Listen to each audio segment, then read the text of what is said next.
Ana pernah sekali menyaksikan yang kepalanya dipenggal.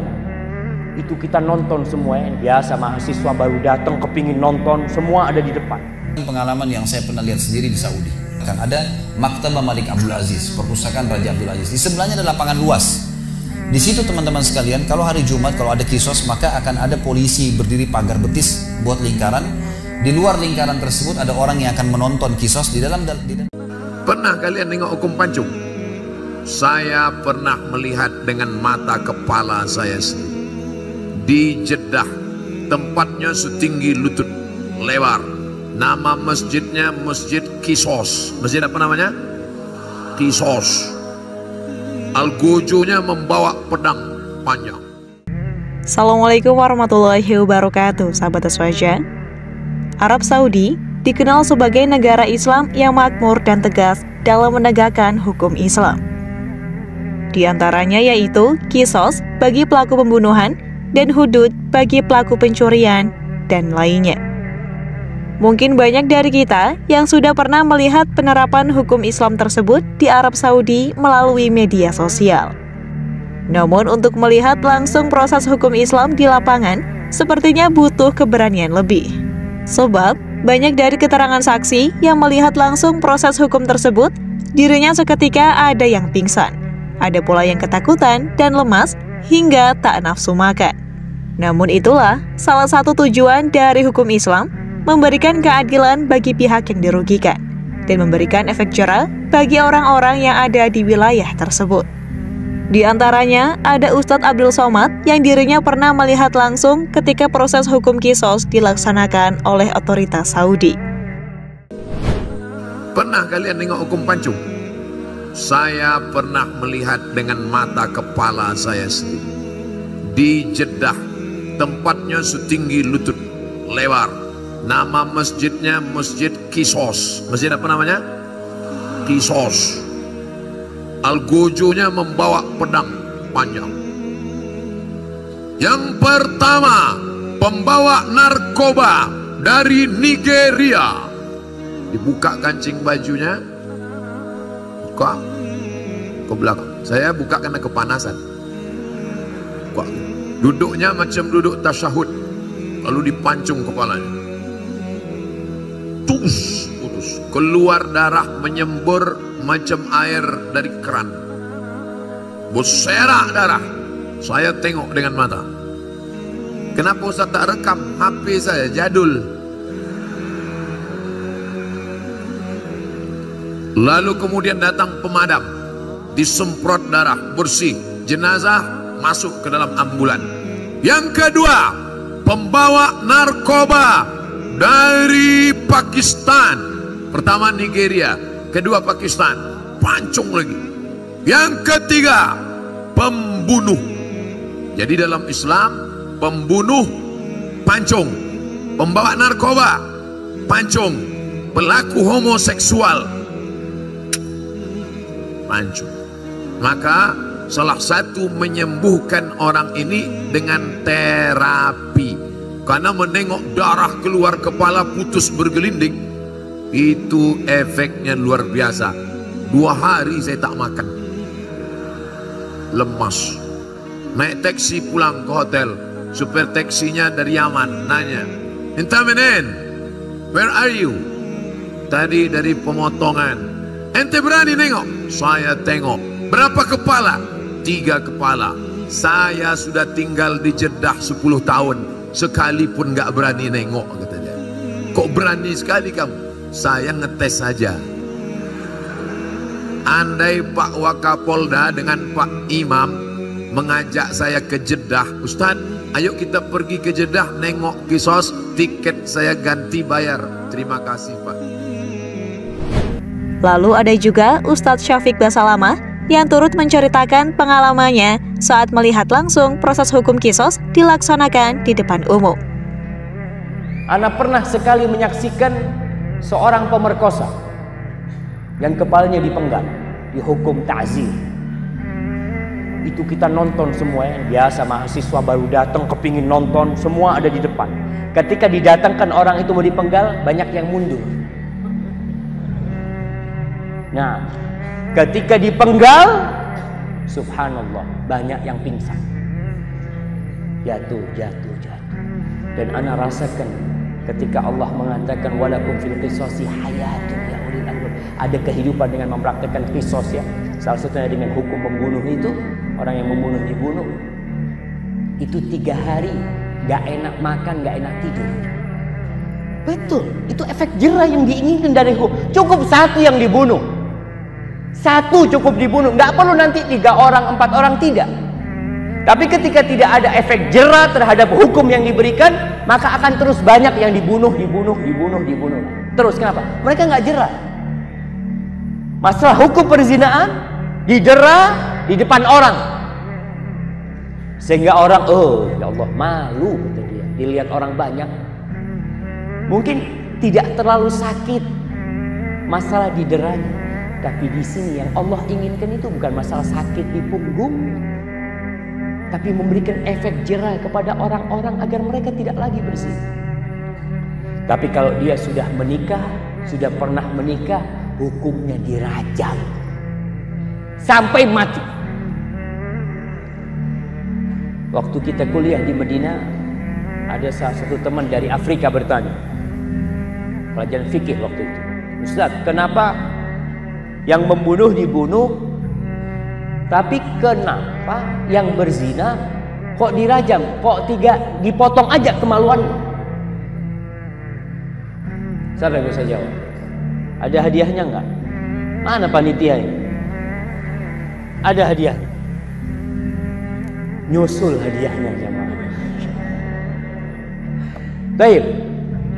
Kenapa kalau pezina itu dirajam, kalau membunuh dibunuh? Kenapa kok nggak dipotong aja kemaluannya? Kan ribut di Indonesia. Nah, fadhal. Masya Allah. Nanti hadiah diambil ke Ustaz Hanif. Karena yang merasakan nikmat zina itu semua sendi-sendi tubuh, bukan kemaluannya. Kemaluan itu hanya amal. Tapi yang merasakan nikmat itu seluruh tubuh. Maka pantas dia diazab di semua senti dari tubuh. Masya Allah. Mana-mana antum dapat hadiah, fadhal. Masya Allah. Kayaknya terakhir ini ya. Pertama dan terakhir.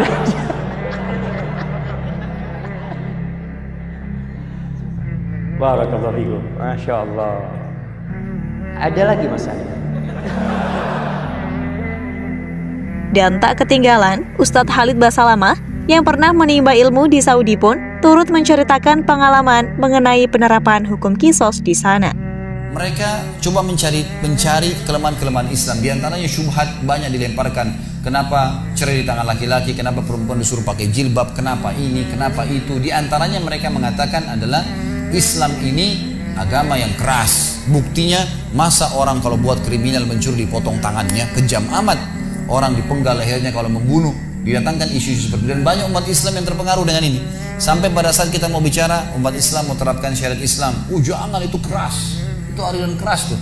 Orang yang mengatakan potong tangan ini keras, orang dipenggal lehernya keras, teman-teman. Orang yang belum tahu dan dia belum mengalami. Bayangkan kalau dia pulang ke rumahnya, dia temukan ada pencuri lagi ngangkat barangnya. Saya yakin kalau orang itu pengecut pun dan ada pisau dekat tangannya, bukan cuma dia melawan, bukan cuma sekedar dia potong tangannya, mungkin dilempar pencuri itu dengan pisau supaya mati. Islam datang bukan itu, tangkap dia, berikan pemerintah, potong tangannya, gitu kan.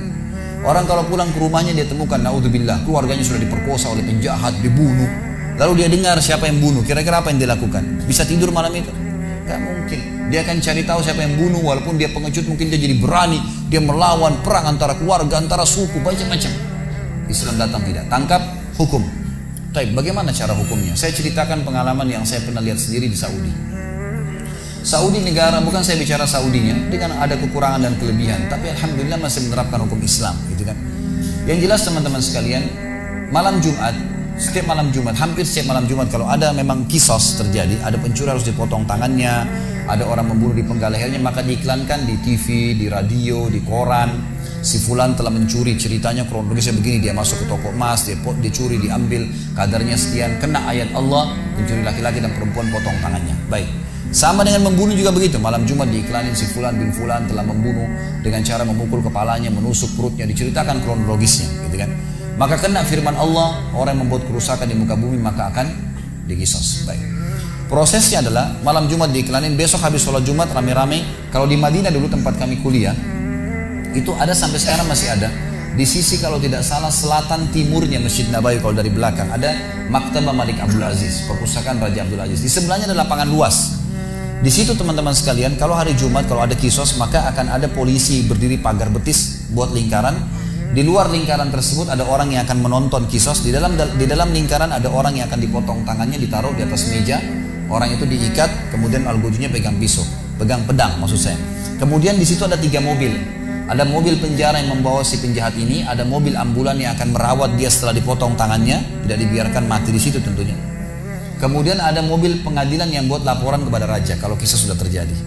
Didatangkan, disebutkan kesalahannya, lalu dipotong tangannya, digantung potongan tangannya selama 3 hari sampai membiru. Kira-kira kalau ada yang lewat niat mencuri, mau mencuri nggak? Makanya mobil mewah di Saudi itu mobil mewah sudah diparkir pinggir jalan, nggak ada yang berani sentuh tangan melayang. Di Indonesia peleknya hilang lah, kacanya hilang. Di Jakarta sampai berani pencuri itu lagi lampu merah, lagi orang nunggu lampu merah, mobil spionnya dipatah depan matanya mereka. Orangnya tidak berani melawan karena ini penjahat, bawa pisau. Bayangkan berani, tangkap tuh, potong tangannya. Nggak usah itu, koruptor tuh datangkan, iklankan malam Jumat, si koruptor fulan akan dipotong tangannya besok, pasang di TV besar-besar, liatin darahnya muncrat, berhenti semua tuh. Masalahnya pakai hukum manusia, masuk pagi, sogok siang, malam keluar. Besok curi lagi, itulah hukum manusia. Mana yang lebih baik? Gimana caranya hukum Allah mau dibantah? Nggak mungkin. Lebih luar biasa kisos kepala teman-teman sekalian. Ini yang saya pernah saksikan. Kalau potong tangan belum pernah, tapi ini cerita. Ya, waktu itu pernah diceritakan. Yang jelas kalau kisos kepala pernah saya hadiri. Habis sholat Jumat sama ada polisi pagar betis, ada 3 mobil tadi penjara yang bawa kriminal ini, orang ini, kemudian mobil ambulan yang tim dokter siap mengurusnya. Karena orang pun kalau dikisos kepalanya tetap harus dijahit, disatuin, baru dikubur bersama gitu kan. Kemudian ada mobil pengadilan yang buat laporan kepada raja. Kita di belakangnya, polisi itu. Kemudian Algojo agak berbeda sedikit. Algojo mengambil 3 langkah dari orang yang akan dikisos. Orang yang akan dikisosnya diikat tangannya dengan rantai dengan kedua telapak kakinya. Jadi tangan kakinya diikat ke belakang, kepalanya ditutup dengan kain hitam dan ditundukkan. Dan dia tertunduk karena belakang ini terikat.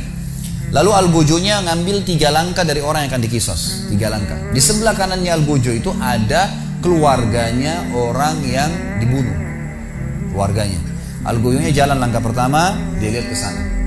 Kalau tidak, mereka diam. Di sana ada 3 orang, 2 orang, pokoknya walinya. Ayahnya kah, saudaranya kah, ya, suaminya kah, pokoknya di sana ada orang walinya. Dia langkah pertama, dia lihat. Kalau mereka diam, dia melangkah langkah kedua. Dia balik lagi, lihat lagi. Kalau mereka diam, dia melangkah langkah ketiga. Dia lihat lagi ke sana. Terakhir pedangnya diangkat. Kalau mereka diam, dipenggal orang ini. Tapi kalau di situ ada 1 orang saja dari 3 orang yang hadir, misalnya memberikan isyarat tangan, tidak boleh bicara. Kasih isyarat tangan, berarti dia memaafkan, tidak jadi kisos. Jadi ini bukan masalah datang penggal, bukan begitu. Tapi yang ingin dititip pesankan apa? Nih, kepada keluarganya orang yang dibunuh tuh, yang membunuh saudaramu, suamimu, ayahmu, ini dia orangnya. Gak ada hubungan sama istrinya, sama anaknya, sama keluarganya. Gak ada perang keluarga, gak ada perang suku, gak ada apa-apa. Dalam Islam anak pembunuh dan anak dibunuh boleh menikah, karena bisa saja orang tuanya buruk, anaknya tidak. Jadi sampaikan ini orang nih, jangan benci istrinya ya, anaknya gak ada dosanya nih. Ini yang salah nih, kami akan penggal. Sebagaimana dia bunuh kerabatmu, kami bunuh sekarang. Tapi tergantung kalian, maafin silakan, tidak maafin kami penggal. Itu pesannya, gitu kan? Jadi 1 orang dikisos begini, bayangkan kalau ada orang lewat niat membunuh, kalau orang lihat seperti ini, kepalanya melayang, darahnya muncrat, berhenti dia membunuh. Gak ada lagi preman-preman itu, gitu. Kita keluar jam 3 subuh, jam 4 subuh, jam 2 malam di Saudi, gak ada ketakutan sama sekali. Gak ada orang yang hadang, gak ada orang aman, tentram, gak ada apa-apa. Soalnya ini melayang kepalanya, mengganggu, melayang. Sentuh mobil, potong tangan, gitu kan. Maka kalau mereka maafin, tinggal orang ini bayar denda saja. Seperti itu teman-teman sekalian. Jadi memang hukum Allah Subhanahu wa taala ini bukan hukum manusia. Makanya Allah mengingatkan, "Wa man lam yahkum bima anzalallah fa ulaikumul fasiqun, kafirun, zalimun." 3 kali Allah ulangi. Siapa yang tidak berhukum dengan hukum Allah, mereka kafir, mereka zalim, mereka fasik. Kenapa kalian masih pilih hukum manusia yang bisa tertipu dengan hukum-hukum itu? Berapa banyak koruptor yang masuk keluar penjara, bahkan penjaranya kalah hotel bintang 5, pasang AC, pasang segala, makan segala macam. Ini apa ini? Kalau zaman Umar bin Khattab sudah hilang semua lehernya. Bisa. Jadi Allah Subhanahu wa taala menurunkan hukum itu demi kebaikan. Dari dua pintu inilah teman-teman sekalian seseorang mukmin tahu dan hanya tunduk kepada Tuhannya. Yang pertama, dia yakin bahwasanya hanya Allah yang menciptakan semuanya dan selain Allah dalam makhluknya, tidak perlu takut termasuk pada syaitan yang paling banyak menipu manusia. Yang kedua adalah apapun yang Allah halalkan dan haramkan dan Allah terapkan sebagai hukum, diterapkan, diterima. Gak usah khawatir dengan hasilnya, pasti baik buat kita. Ini dan cukup banyak contoh berhubungan dengan masalah ini. Ini poin pertama teman-teman, dan ini agak panjang karena memang ini yang saya ingin titik beratkan, masalah akidah. Kita bahas 3 potongan yang tersedia dan saya ringkaskan. Yang kedua teman-teman sekalian, potongan takwa adalah wal amalu bitanzil. Setelah kita tahu Tuhan kita Allah Subhanahu wa taala, tidak ada Tuhan selain Dia, la ilaha illallah. Dia telah mengutus Nabi-Nya Muhammad SAW, menurunkan Al-Quran, wahyu, supaya kita tahu mana halal haram, kita tahu hukum-hukumnya, kita tinggal jalankan sampai meninggal masuk ke dalam surga insya Allah. Maka teman-teman sekalian, kita harus mengikuti dengan definisi yang kedua, al-amalu bitanzil. Tinggal bagaimana kita beribadah sesuai dengan apa yang Allah inginkan. Di Indonesia ini kita mau beribadah tapi semau kita, bukan maunya Allah. Ini nggak bisa. Harus ikutin Allah. Allah bilang subuh 2 rakaat, 2 rakaat. Allah bilang syaratnya harus wudu, hadap kiblat, tutup aurat, harus. Nggak diikutin, batal. Duhur, asar, 4 rakaat, ya sudah begitu. Kita nggak ada tugasnya sebagai manusia memprotes. Kenapa duhur sama asar berdekatannya dua-duanya 4 rakaat? Coba Allah gabungin aja jam 2 siang kita sholat 4 rakaat. Loh, Allah maunya begitu sebagai pencipta. Kita ikutin, nggak ditambah, nggak dikurangin, gitu kan? Maka Allah akan terima. Anda kalau bekerja di satu perusahaan, lalu pimpinan perusahaannya bilang begini, kalau hari Senin pakai baju putih, Selasa pakai baju hitam, Rabu pakai baju biru ya. Ada pegawai datang hari Senin pakai baju biru, pakai baju hari Rabu, walaupun rapi, tidak diterima sama perusahaan. Karena peraturannya harus pakai baju yang warna hari Senin, gitu kan? Itu baru peraturan manusia. Bagaimana peraturan Allah Subhanahu wa taala? Banyak manusia yang melanggar masalah ini semaunya sendiri. Itulah pengalaman dari ketiga ustadz yang pernah melihat langsung proses hukum kisos dilaksanakan oleh otoritas Saudi. Bagaimana menurut sahabat? Jika hukum ini diberlakukan di negeri kita tercinta, apakah akan menurunkan angka kejahatan? Silahkan sampaikan pendapat kalian di kolom komentar ya. Wallahu a'lam. Wassalamualaikum warahmatullahi wabarakatuh. Ya qalbu ma badahaka wa haja fika bukaka wa bitta fi su'i halin wa laysa tarju fika